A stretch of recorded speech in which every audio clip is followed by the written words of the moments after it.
Almost ready. The stream's almost ready. Is it? Look, they found it. Yeah.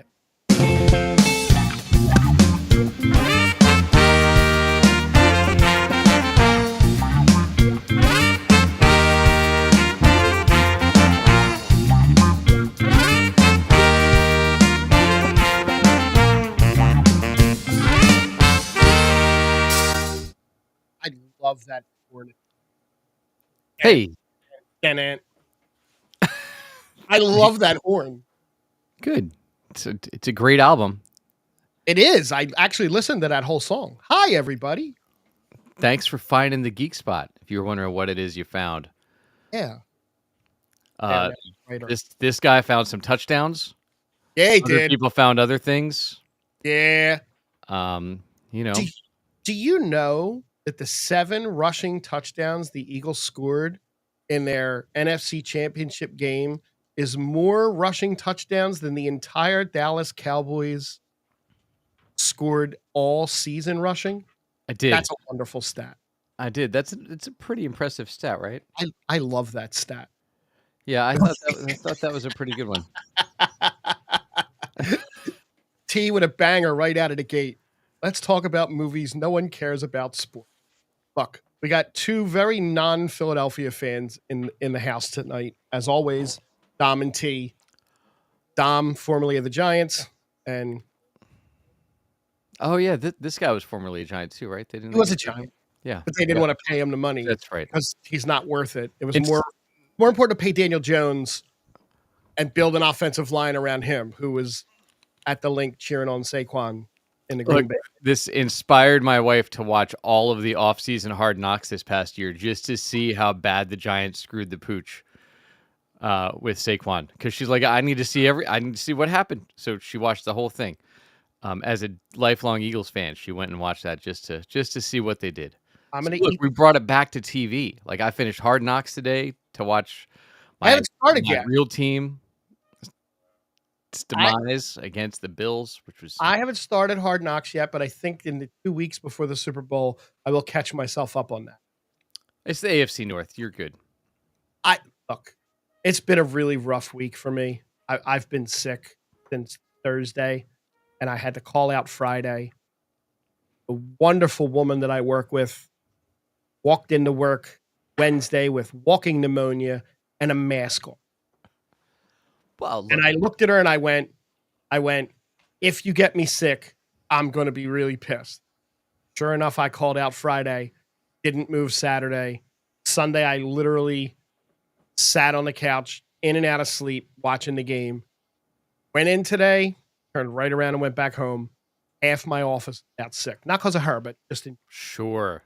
Right. Convenient. Half your office was out sick the day after the game. I did request off for the Monday after the Super Bowl. If the Eagles lose, I'm going into work and taking that vacation. That's fair. So, Dom, I got a story about this where in 2 weeks it'll be Cry Eagles Cry. So 2 weeks ago, my daughter, who's not even in kindergarten yet, in pre-K, the school she goes to, their music teacher taught them Fly Eagles Fly, and then when they lose, taught them that they can change the words to Cry Eagles Cry. Oh. So we are working to get said music teacher removed from the school. Because now she's like, I like that version better. Oh, and no. That's what she wants to sing all the time. And we're like, no. If the green team's on the screen, then you cheer for them, and it's you really get funny, thrown out of the house. So yeah, it's funny that you use that there. So hey, last thing about the Eagles though, real fast, and this isn't so much as a positive thing for the Eagles. A story broke today, of course today, from the Eagles flagship station, the station that broadcasts all the Eagles games, broke the news that Jeffrey Lurie, who has owned the Eagles for 30 years now, is one of the finalists to buy the Boston Celtics. Now, there's been some commenting in the social media verse. It's not like the Josh Harris situation in my eyes, who bought the Sixers, then bought the New Jersey Devils, then bought the Washington Commanders. Like, he's all over the place. Laurie was born and grew up in Boston. So you would think that as a native Bostonian, that would be a dream, would be to own a franchise as storied as Boston, right? So I don't really see a problem with it. I see a problem with the timing of the story. Awful. Awful. Yeah, well, it's not like he's looking to sell. No. He actually wants to build a new stadium here. But Right. that people get that Josh Harris thing, and they're like, oh, Josh Harris doesn't care about the Sixers anymore. All he cares about is the Commanders because they're on the upswing and the Devils are doing good and the Sixers are just ass. I'm still. I don't know why anybody would sell the Boston Celtics at this point, but Hey, I don't follow neither do I. NBA ownership to the degree that apparently I should Apparently. to talk to the geeks about the I just happened to notice it. But NBA anyway, ownership. Yeah, it's a little wild. back to the good stuff, right? Yeah. So look, I don't know what you were up to besides football for the last week. Sick. I did a gig. I watched some stuff. Severance. I know not everybody here is caught up still, so I won't deep dive into it. But it was a sister episode to the first one for season 2, which was incredible. And the two, a lesser streaming service would have dropped them back to back on the same week, but not Apple Plus. They want to make us grind it out. But it was like it was the other side of the first week, so it was like one of the halfway through the Acolyte, right, where they give the other perspective. Mm. Same thing, but like the principle of the show, which is not spoiler at all, is there's the company. Lumen you have an innie personality and an outie personality, where the innies are the ones that work there and they don't know what's going on in the outside world, so they can focus on their work. Right. And the outside world doesn't know what the inside people are doing for a job, so there's complete secrecy there. Their brains are sectioned off, and fancy sci-fi stuff. But so you get like the fact that they don't know what's going on the other side, and you get to see the people that do understand what both sides are and like their perspective and what influences them as they go back to the other spots. It's a really cool writing piece, and like the timing. There's a scene where they're going into to flip, and it times out second for second with the shot in the other episode. Oh, nice. Where like they're checking in and then they appeared in the other one. So if you like line it up in a video, it's exactly the same timing with the way they shot it. And their new intro is one of the most terrifying things I've ever seen. The new opening credits. I honestly, when I say I was sick, I was like in bed with the chills, couldn't sleep, in bed, couldn't sleep. I couldn't focus on anything. I couldn't even watch reruns of The Office. Wow. Right. So I am hopefully back on the horse to watch stuff. I have back-to-back 9:30 games Tuesday and Wednesday. Ooh. So I should be able to get some stuff watched, hopefully, as we get back into it. It's a quick turnaround with a short week too. So yeah. So it's perfectly acceptable. We only had the weekend to try and cram some stuff in. We'll see if I've found time for anything else in a little bit. I'm excited.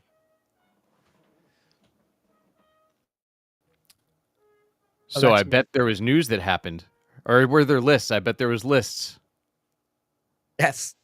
I'm waiting. As Frank said, he was a little sick, and I'm running point for a little bit, but he's still doing all the things. I'm doing the thing. Where's the ones? Okay, we get these two. Ooh, there we go. Infected sushi. I don't even that sounds much worse than anything else I could think of. Oh, that does. Let's go with. We're gonna go with this. That's what was her name, but that's just wrong. I have two. I have two fun lists. Okay. Yeah. I'm gonna save the really good one for second. Okay. I'm excited. This first one is gonna be just not good, most likely. This is the 10 best TV moments of 2024. That's. I bet they were all Yellowstone. There's a broad thing here. This was posted on January 5th. I have not read or looked at these, so I'm excited to see how few we've seen of these 10. I can tell you, I saw the first one. Number all 10, right. The Sucky Sucky turns into a brawl. Cobra Kai. The Takai Sakai. You mean? The Sakai Takai Yeah. Takai. Hey, Yes. 2.5 weeks away from Oh, finally being done with that series that started off so good. but that is one of the top TV moments of 2024. Is that turning into a brawl? That gives me little faith in this list as we move forward. But I'm excited to see where it goes now. Oh, number 9. I have 2 shows in a row that I've seen.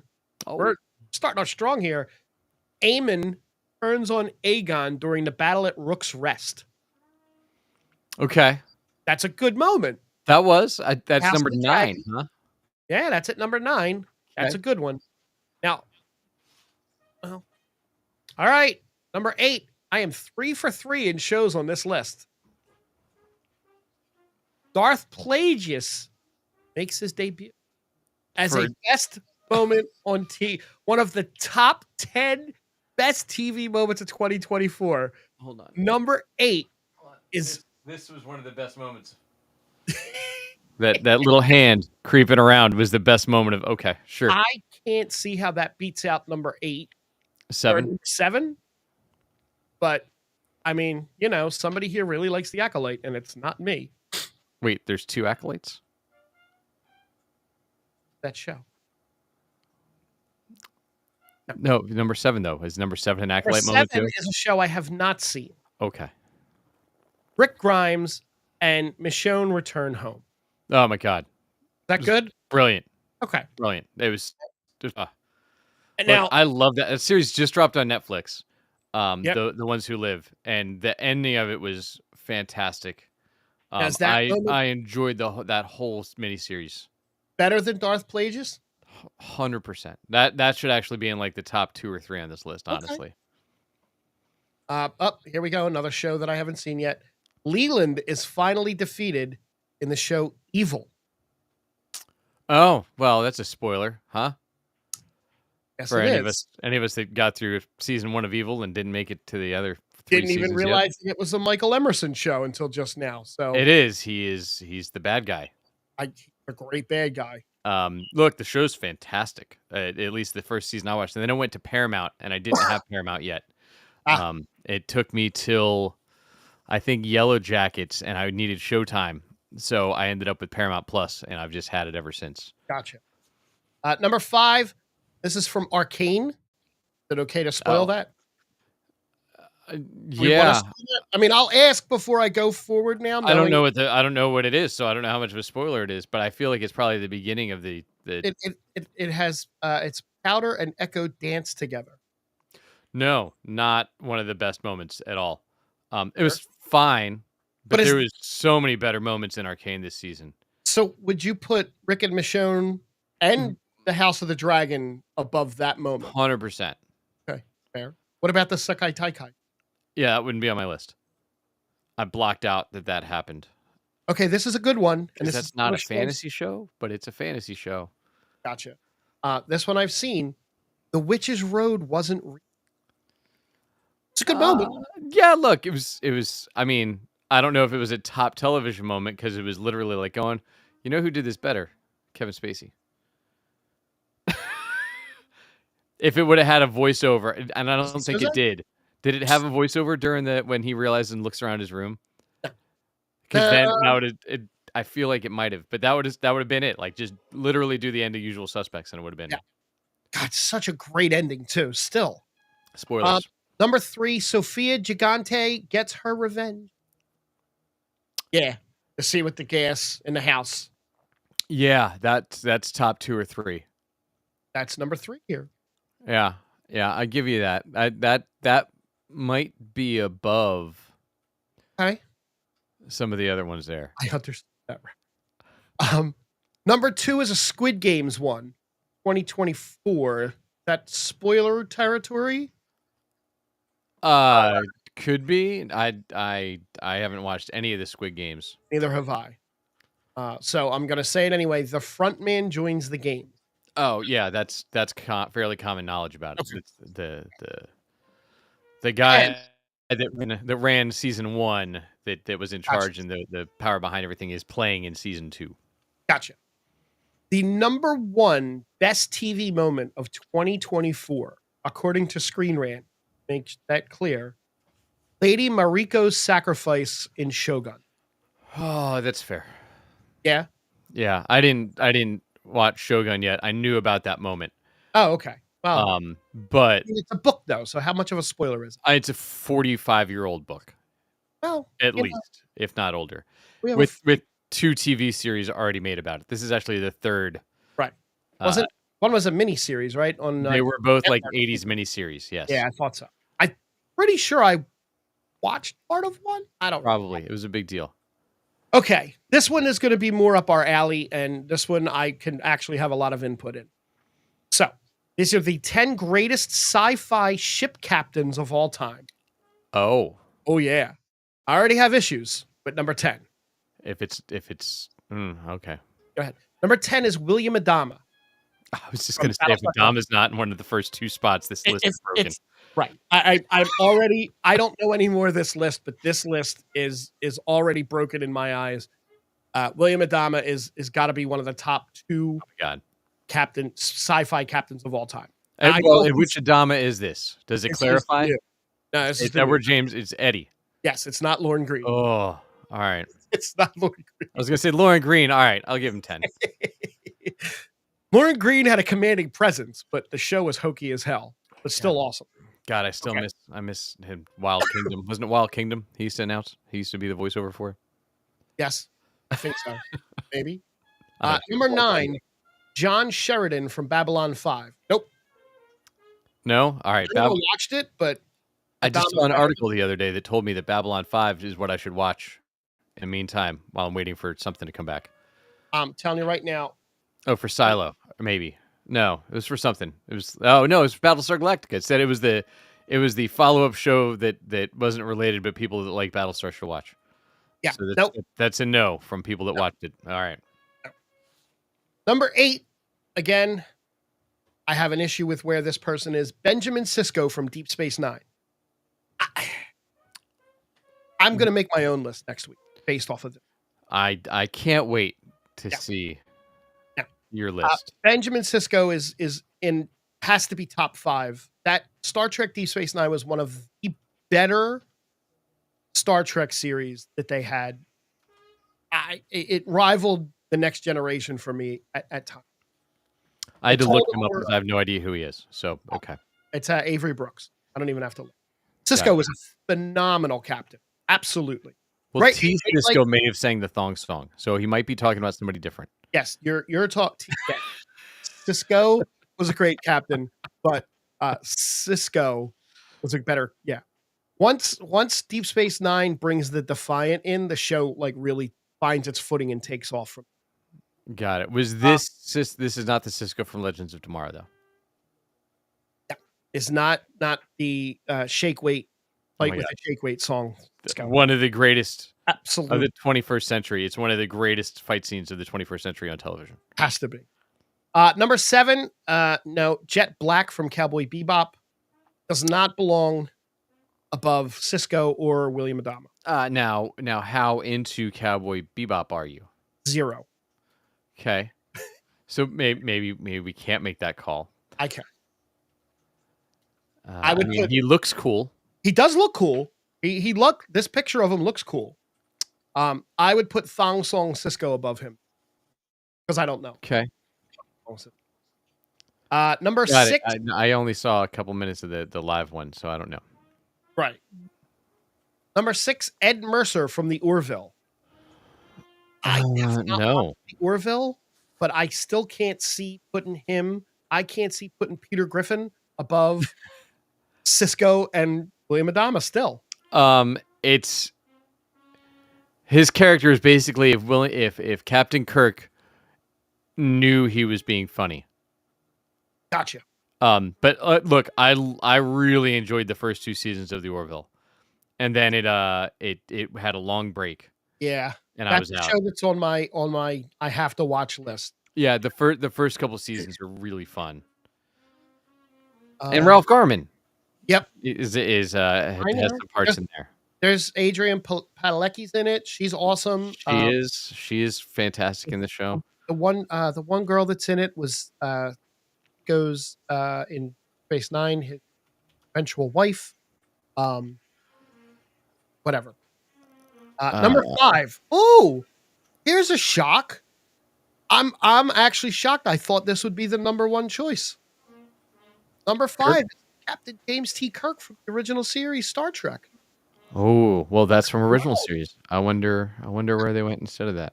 Well, that's very low. But I'm actually curious now, because this list makes 0 sense. I would have thought he would have either been 1 or 2, but let's see where we get with 4. Number 4, Malcolm Reynolds from Firefly and Serenity. Oh, I didn't see it, but not a great captain. Not- Interesting character, but I okay. would not say a great captain. Okay. Okay. Number 3, I guess Han Solo. Technically, When did he become a captain? I mean, he was technically Captain captain of a ship, but not. He was a pilot.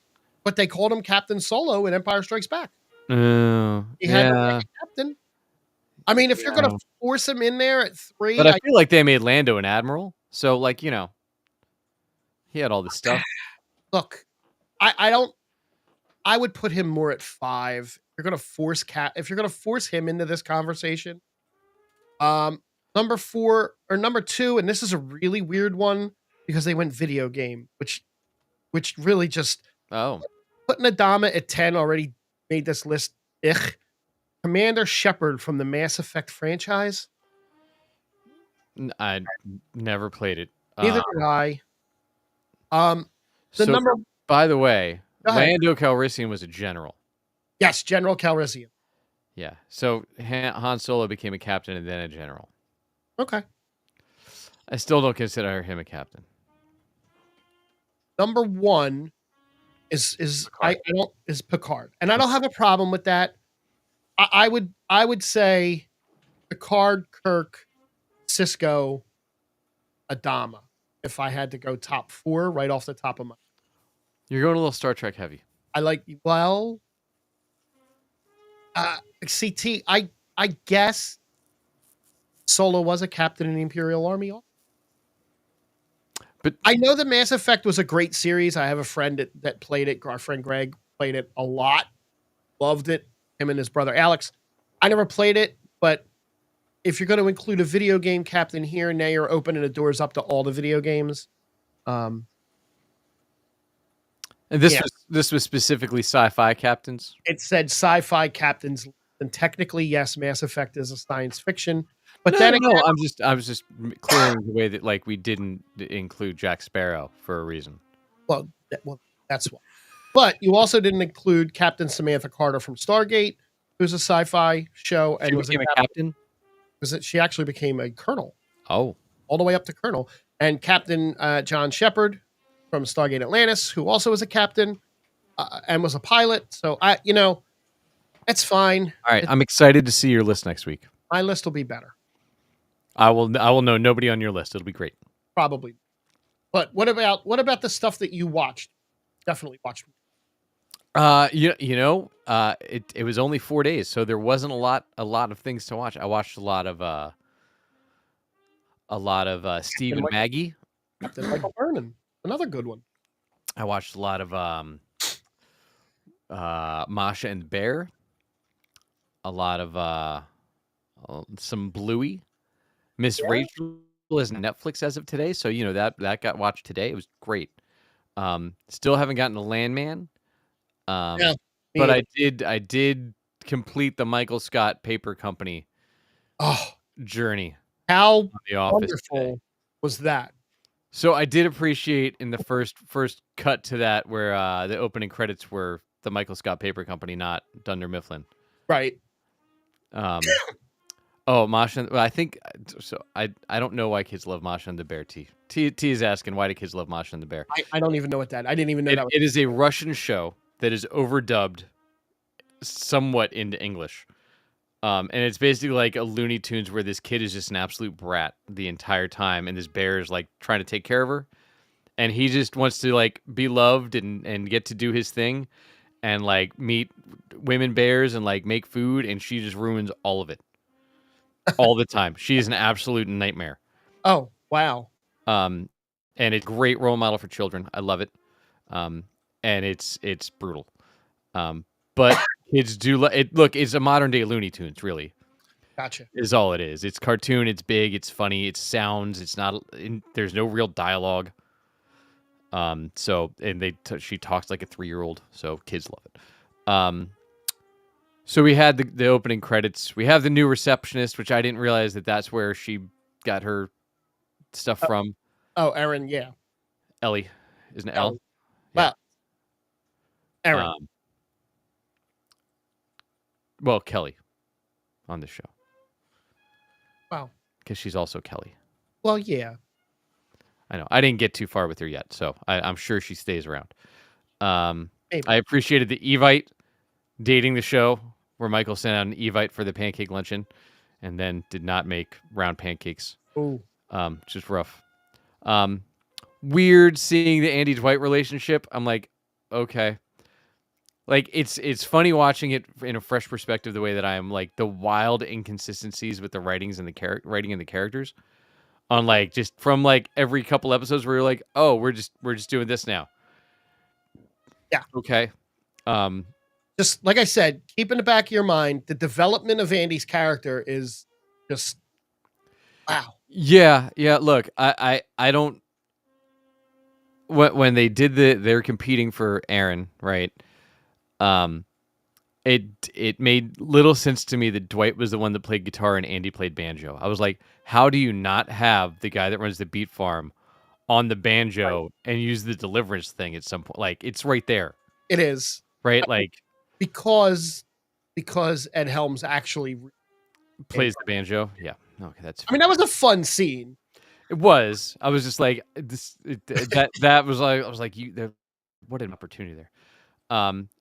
And I got to continue to see that Jim is just worthless as an employee and awful and shouldn't even be employed, let alone anything else. Got asked for a rundown of his clients and didn't know how to do it. My notes actually say he doesn't know what that is because he's trash. It's a rundown. I still don't know. Here's your clients. Here's how many orders they do. Here's their value. Like, that's boom. And then it's like, send it to the distribution list. He's like, I sent it to my dad. I don't know. I don't have a distribution. Like, it just proves that Jim doesn't do anything except for hit on the receptionist, and he's an awful employee. Not the hero of this story still, 5 seasons in. It's fair. The show tries to make it out. But that's what I was saying before, right? Like the first 4 seasons, like, oh my God, Jim's an amazing employee. He went to this other branch. He killed it there. He came back. He's killing it here. But it's like, then somebody that actually understands how to like do work comes in and is like, Jim, do these things. Like, I don't know what any of that is. Just wait. I'm sure he gets worse. Oh boy.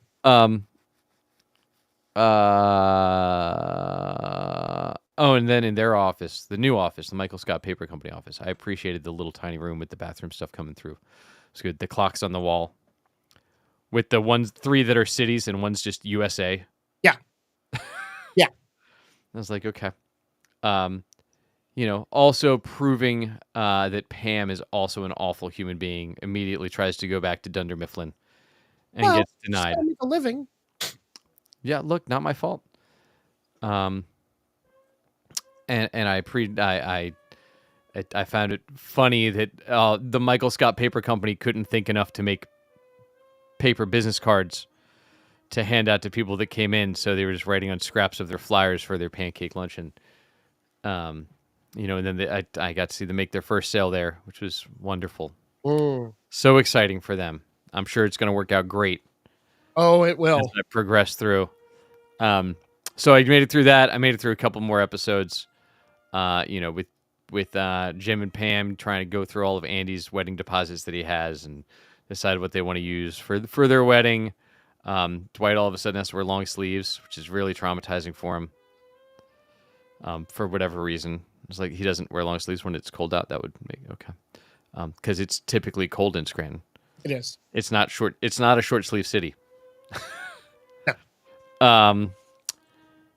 And then Charles finds out that Dwight's feeding Michael stuff. Charles goes out and confronts Michael. Michael gets scared, and then goes after Dwight's biggest customer to get him back. Which was a really cool scene because at that point, you get to see these glimpses of Michael being an actual good salesman, right? Right? No. Where? When he was getting that When big client? yeah, when he took the big client away. No, he took that because Dwight started talking about his gay son. Right, because Michael has the index cards with the color code But that that wasn't only like Michael. that wasn't devious or smart of Michael. That's just because his brain doesn't work right. Yeah. Uh, So you know, when Dwight barges in and finally get the meme of Jim peeking through the blinds because he's been messing with Andy about how he can't function without, Andy, and how it's him and Pam are going to be fine. that wasn't a bad prank. Like they're going to be fine because they're awful. Yeah, I mean, look, Jim could have been looking up what a rundown is Yeah. instead of torturing Andy the whole time He could have used Ask Jeeves. and continuing to be just an awful person. Ask Jeeves. He probably could ask Pam. She probably knows.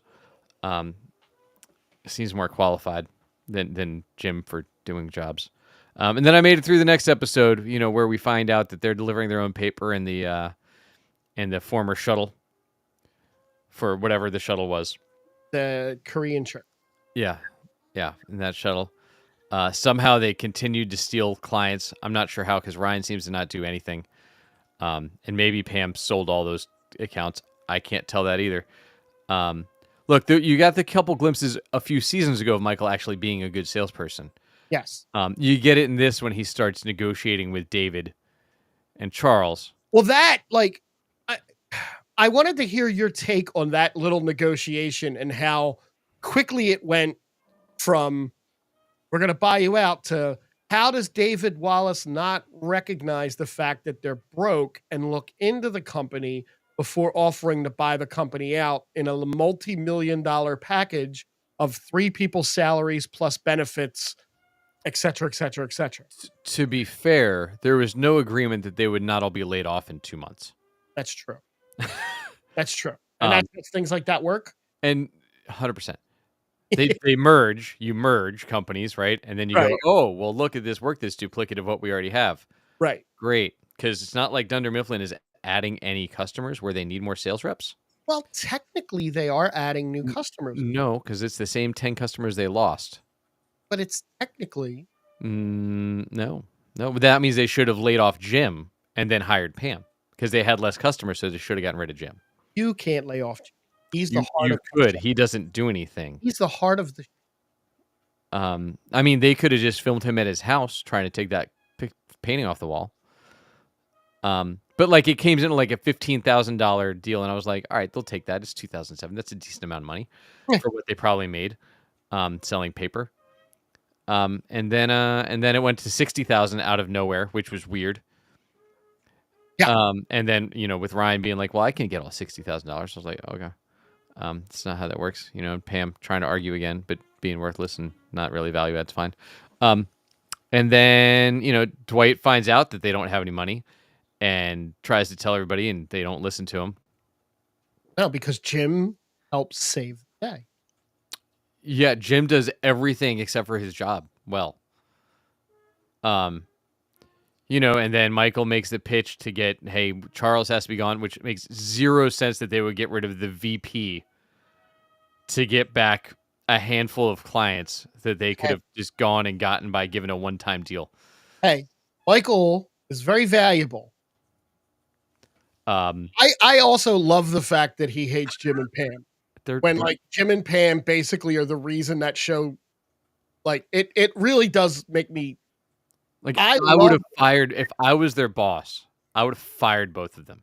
I love the pranks that Jim pulls on Dwight, but the way you look at it is pure joy for me as well. It really is, and I mean that because you look at it from a oh my god, he's such a POS. It makes me happy. Look, and again, somehow I understand Charles leaving the branch, but I don't understand them having him leave the company because his buyout is going to be more than 3 people's salaries. So maybe it's a little bit of a spoiler, but he doesn't leave the company. Okay, better. He goes back to corporate. He just leaves the Scranton branch. So yeah, well, that's what I expected. Like, but they made it out like he was going away, and I was like, well, that seems dumb. You also can't afford Idris Elba for how long? Well, back then he was fresh off the wire. He was still Stringer Bell. So it's not a big deal. You know, I don't think he was even Luther yet. No, probably not. He definitely wasn't Heimdall at that point. So, you know, Ooh, it's easy. he didn't have Marvel money yet. He just had to fly him over. It was fine. Yeah, Like, I mean, the entire cast of The Walking Dead was British and nobody knew. So, that's true. yeah. So, yeah. And now Pam's going to be a sales rep, I guess. We'll see. That's as far as I made it so far. So, We have we'll 3 see more how. episodes of this God season, damn it. and then another 28, Yeah. 27. And then another 24 and then another 700. Yeah. I know. Eh, I'm you're trying to almost get through it. There's much better shows that I want to go watch, but I made a commitment, I just like appreciate just like it. my partner here did to Doctor Who. When Doctor Who starts, I will be there.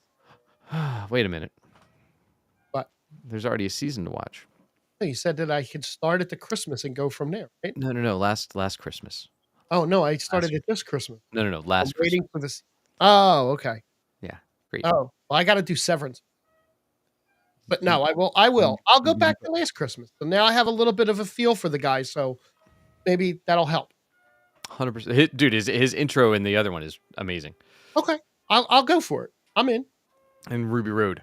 Yeah, so that's all my it's all my stuff from what I watched. I'm catching up on The Office this week. I was so real quick touch on the end box office, right? Yeah. Number 1 movie at the box office pulling in a $12 million haul was Flight Risk. Which doesn't look awful. One thing I know about that is the haircut that Mark Wahlberg has, that's real. He actually shaved his head like. That's fine. People shave their heads sometimes. I know a lot of people have issue with the director, and that's fine. I get that. I understand that. It looks like I've heard it's not great. It looks like something that I would watch if it came on, and I just got a 5.6 on IMDb. For people that don't know, it's a pilot transporting an air marshal and a fugitive. Things don't go well. Okay. Topher Grace apparently is the federal agent. Mark Wahlberg, I think, is the fugitive. Right. And Michelle Dockery, who is from Things. Downton Abbey is the pilot. And I understand there's people that don't like the director and that will not support anything that Mel Gibson does. I get that. I don't, I understand. He's in it. Paul Ben Victor. Who's that? You know Paul Ben Victor. He's been in everything. Oh, okay. God, somebody will throw in what he's been in. He was in The Wire. He was in True Detective. He was in Get Hard. He's the short, bald guy. Oh, Topher's the fugitive. Okay. Oh, well, I had that completely backwards. Oh, boy. Jesus. Thank you, T. So Topher's the fugitive, which wouldn't tag him as a fugitive. Mark's the pilot, and Michelle is the agent. Not how I would have gone with that. I can't buy Topher as a fugitive any more than I can buy him as a Brock. That's fair. I'm still the number of things that Paul Ben Victor has been in is amazing. So I can't even read them all to tell you who he is. I'll look him up. I still think of Topher Grace as the extra in Ocean's 11 or Eric Foreskin. Yes. So the top 5, number 2, Mufasa pulled in 8.7 with a domestic gross of 221. Was number 1 last week. One of Them Days pulled in 8 million and as a domestic gross of 25 million. Sonic 3, 5.5 million with a domestic gross of 226. And the rounding out the top 5, Moana 2 with a 4.3 with a domestic gross of 450,000. Really strong for Moana and Mufasa and Sonic. And Moana was at number 6 last week and went up to number 5. Sonic stayed at 4. Mufasa and One of Them Days went down a spot. Look, One of Them Days is a great movie. I was listening to a preview for it the other day, and it sounds like it's a lot of fun. Oh, yeah, okay. Yeah, that looks like see, that'll be something I don't run out to the movies much, so that'll be something I see. Kiki Palmer and FK Twigs, right? Are in that? Yeah, and SZA. SZA, not FK Twigs. Yeah, SZA. And Cat Williams. Yeah, I saw that trailer from it too. Did you watch the show In Plain Sight? No. Damn it. It's a great show. Yeah, Moana 2's over $1 billion. That was just a domestic. Section 31 came out for Star Trek. I have not seen it yet, and it's getting awful reviews. Like Really? awful. Yeah. I'm gonna watch it because it's Star Trek, but I'm seeing a lot of negativity for it. Yeah, it came out this week. It has a 21% Rotten Tomato score. Oh, I'm still gonna watch it because I love Michelle Yeoh, and I loved her character, Philippa Georgiou from the Mirror Universe. She was awesome. So I will still watch it myself. I will try and watch that this week. Yeah, it's getting it. Apparently, it's really a choppy. So it's the worst score that any Star Trek movie or television series has ever earned, falling behind the previous lows of 1989 Star Trek V: The Final Frontier with 23%, and 2002 Star Trek Nemesis with 38%. what's impressive? Yeah. I mean, it's 21% right now, and it's not out that long, but Star Trek's had a lot of below 60% Rotten Tomatoes. Not a surprise. Oh. Look, it's always had that in the over the years. It has.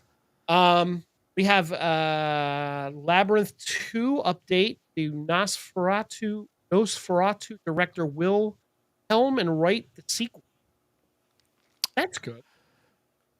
For Labyrinth? For Labyrinth 2, yeah. Robert Eggers will direct and write Labyrinth 2. I thought that was way farther along in the process than just finally assigning a writer and director. No. Great. Yeah. Great. Yes. It'll be produced by Chris and Eleanor Columbus with Jim Henson's daughter, Lisa Henson, who is also the CEO of the Jim Henson Company. Brian Henson, the iconic puppeteer's son, is on board as an executive producer. So we don't have a title for it yet, but at least, he said that's going to be a dark as hell movie. So we have that. It's exciting. I mean, when they get around to it, that's awesome. Look, I think Labyrinth 1 was good. I haven't seen it in 40 years, but I would assume it was good. I mean, I don't know who they're going to cast as David Bowie. I would assume it's Skarsgård. You could if you're going to do a sequel, you could just always have him I don't know, do something. I would assume it'll be the Skarsgård that gets cast in every creepy role at this point. Right. I have an update on Rey's Star Wars movie. Oh God. Why? Yeah, Star Wars New Jedi Order has found its newest screenwriter. Has it? Yes. The movie, which does not have yet an official title, is set to be directed by Sharmeen Abiad Chinoy. Forgive me for butchering that. It will star Daisy Ridley, reprising her role from the new Star Wars trilogy as Rey Skywalker, who has not been seen on screen since 2019. It was presumed that the 2026 December release slot that Disney had reserved for Star Wars project was meant for the upcoming alleged New Jedi Order, but it was recently reassigned to Ice Age 6. Per the Hollywood Reporter, the Bourne Ultimatum writer George Nolfi has boarded the New Jedi Order movie. Okay. Nolfi is the latest in a revolving door of screenwriters who have been attached to the project. Stephen Knight of Peaky Blinders was revealed no longer to be attached as of October. Knight had already replaced the originally announced writing duo of Damon Lindelof and Justin Britt Gibson, who were announced before the director boarded the project. Okay. Got some stuff So going. there's progress, but There's a bunch of other Star Wars news too. I don't think we talked about it. Did you hear the rumor mill? No, please tell me. About Natalie Portman? Did we talk about that last week? I don't know if I mentioned it at the end as we were leaving, but You might be showing up for Ahsoka, which makes no sense to me. if they do a flashback, if they do another like World Between Worlds thing, because I also saw a rumor that we're going to get Ewan McGregor in the Clone Wars armor from back then. That we did talk about. I think we did talk about Padme then. Also just came out today. I don't know if you saw about The Acolyte being the second most viewed show on Disney Plus last year. Yeah. So the ratings might not be why it was canceled, because Percy Jackson definitely got a second season very quickly, and Percy Jackson was the number one show on Disney Plus last year. So 6 of the top 10 Disney Plus shows in 2024 were Star Wars. Yeah, but The Acolyte beat The all of Acolyte the is other ones. number 2 on that list with 2,673 minutes watched in millions. And do we think it was that much hate watching? I don't think there's that many people that hate watched it. I think a lot of people actually like the show. They just don't have X accounts, so nobody heard from them. No, Percy Jackson was 1, The Acolyte, then Agatha, then Echo. Echo is number 4. Really? Yeah. I didn't see the whole list. I just heard about the Acolyte part. That is wild. X-Men 97, then Bad Batch, then Skeleton Crew, then Ahsoka, then Mandalorian 3, then Mandalorian 1. And now, to be fair, Percy Jackson had the entire year. Yeah. But think about that. The Acolyte had more than Agatha. Yep. And was that only out 3 months before? Yep. But yeah, like Echo out the whole year, and the Acolyte doubled Echo's numbers. Yeah. And X-Men 97's numbers. Yep. And tripled the Bad Batch numbers. And Skeleton Crew. Yeah, Skeleton Crew only had a month of time, so not even the whole season. But interesting, right? And Ahsoka. And The Mandalorian, season 1 and season 3 were still in the top 10, which is a little wild.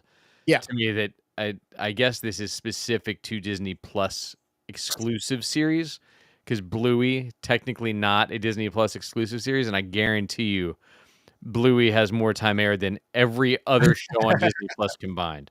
Yeah. And T said, as I said, for the record, I'm here for a Rey movie. If they write it correctly, Daisy Ridley has made great indie movies since Star Wars almost derailed her career. I have seen that. I've seen little blurbs about her every now and then. That her indie career is really well, and that's good. She was the best part of the sequel. And I think with better writing, we've said it a billion times. I will now tomorrow pull out that episode because T has to hear the lost episode. Oh, look, that's exciting. Dom met Mando's mom on the show. Oh, that's awesome. It's pretty. Over in the DC universe, close out our night. I have a couple of things here. I'm going to save the hot button one for the end. We got an official. They say it's an official look of Millie Alcock's Girl of Steel, but it was really just her back. But the logo is pretty much the same logo. She's rumored to be showing up in the Superman movie, which makes sense. Everybody's in the Superman movie. Yes, literally every. I guarantee you, Jason Momoa pops up at this point. He might, but he's chugging along. James Gunn is chugging along with stuff. We get some Lantern news. We have the confirmed Lanterns. We know that, right? Yep. We have Damon Lindelof is involved. Chris Mundy from Ozark is involved. They're writers, alongside comic book writer Tom King.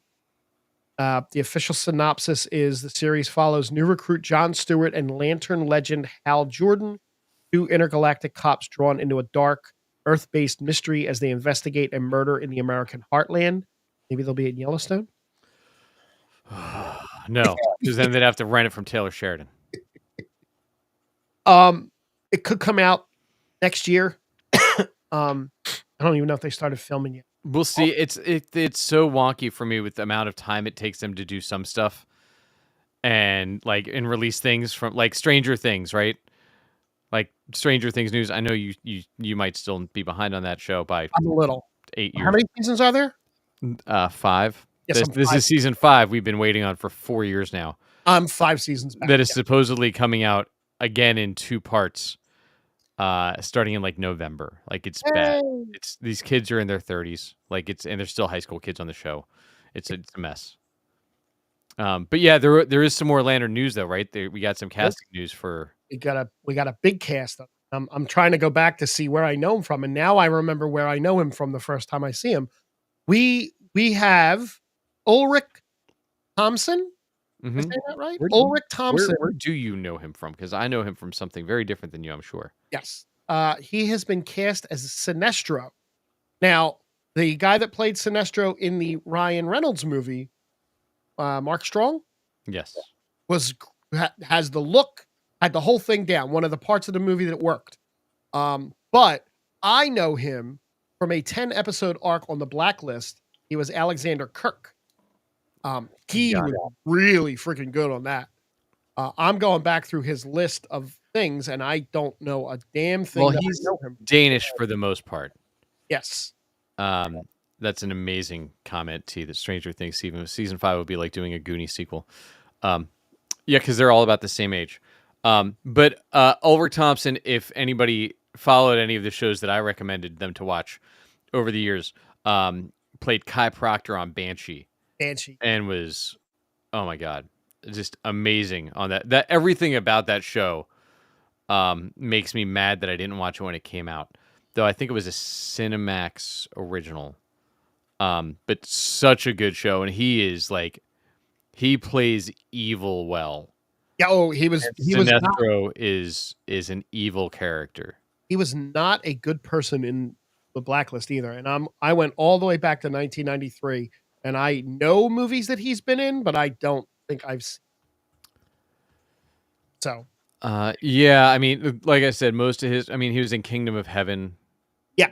But most of his stuff is like in Danish as a language as well, because he was definitely bilingual and spoke in Amish language and in various other ones that they would throw him in from a language standpoint through Banshee and all that, and most of his acting career seems to be that same way. But yeah, he's unbelievable. So looks like he was on Counterpoint too with JJ. Jeez, I'm not good with names today. J.K. Simmons. Oh, so what we have for a cast is we have Hal Jordan is Kyle Chandler. Yep. John Stewart is Aaron Pierre. Who looks like he's going to be great. Yep. Sinestro, we just talked about him. Sheriff Kerry will be Kelly MacDonald.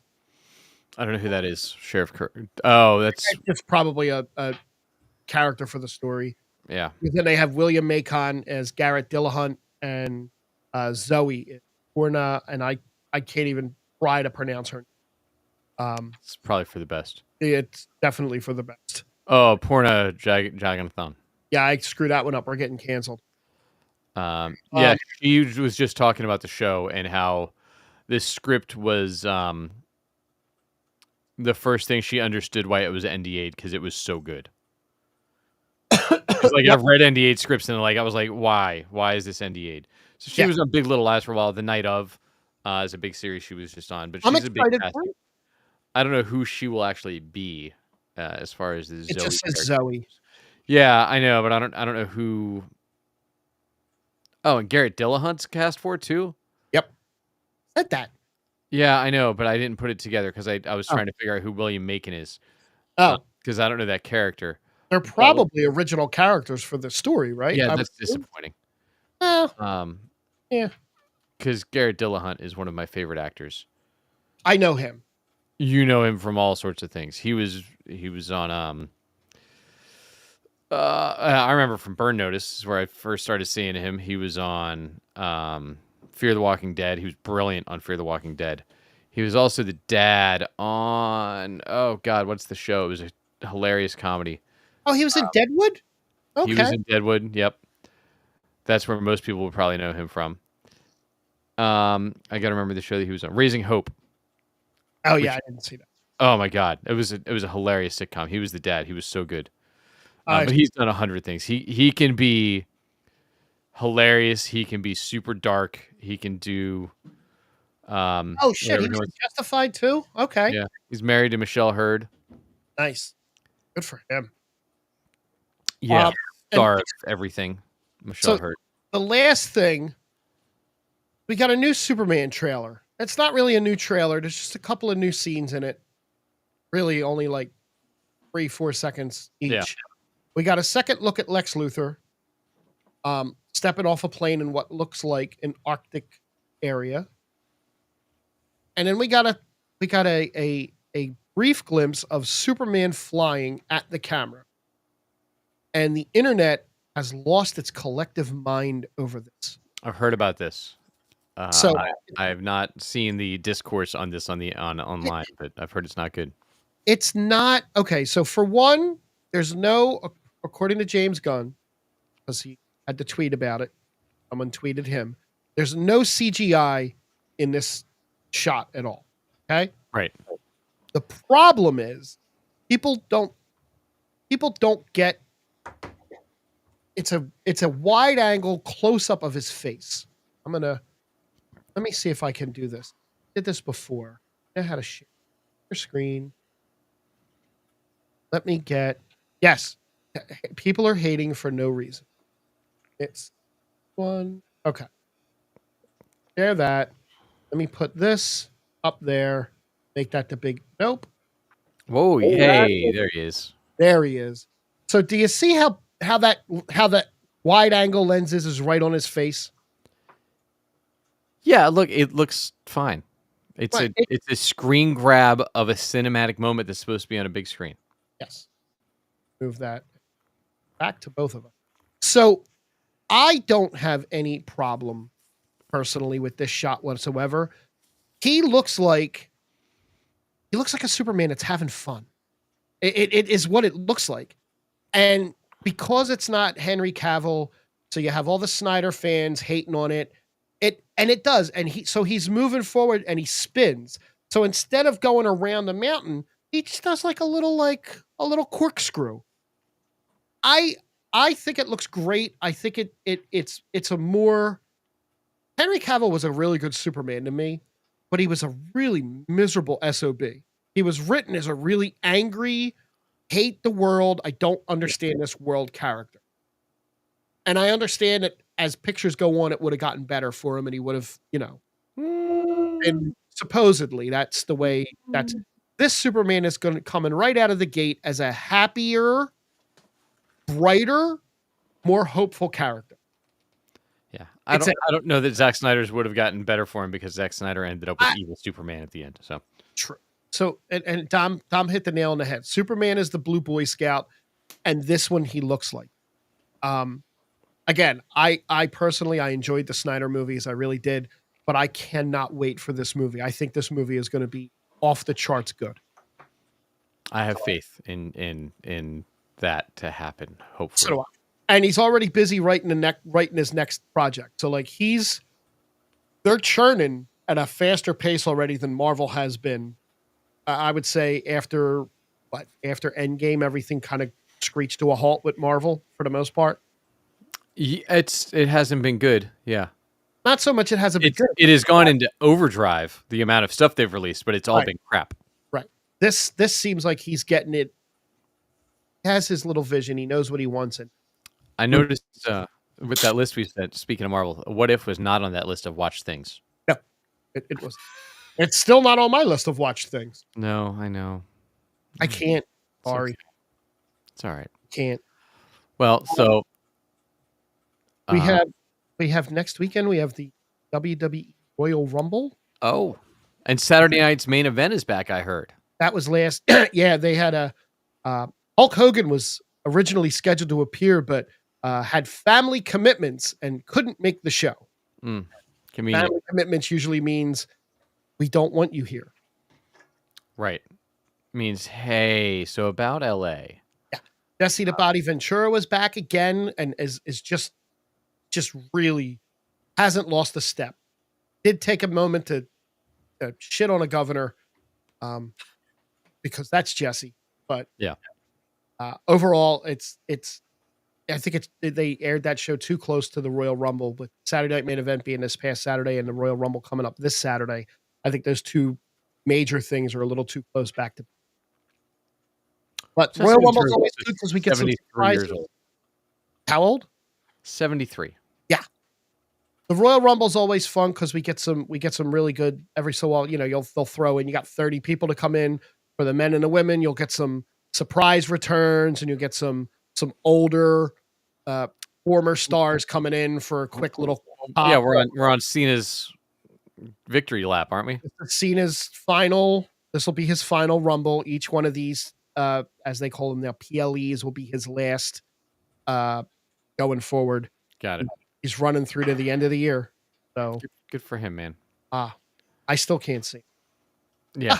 I mean, it's gonna be hard to get ratings when nobody knows he's on screen, but it's fine. Oof. Good for him getting in before he's 50. He drew a line in the sand. He said he was done at this point, and he's stopping all movie and TV work, nothing for Hollywood. He's devoting 100% of his time to WWE for this entire year. So he's going to be doing house shows and Raws and SmackDowns, and I think it's great. While you still can, get it out. Yeah, and I said when he retires, the next time you see him on TV after he retires, he'll always be in a suit. He's never putting the jorts back on. Look, he's the same age as me. I can't imagine for a second getting thrown around in a ring. And more power to him. So, also eats better than. It's debatable. So thanks everybody for finding the Geek Spot with us as always. We'll have some more things watched and some more news coming at you next week. In the meantime, you can check out Frank at Gimzak on the socials. You can check out me at Jack Kid Music. I'll be in Doylestown with Fab Fly this Friday night playing at Puck Live. So if you are into 90s ska and 70s horn band stuff and all the way through modern country and modern rock, stop on out Friday night. And other than that, we'll see you all next week. Go Birds! Have it.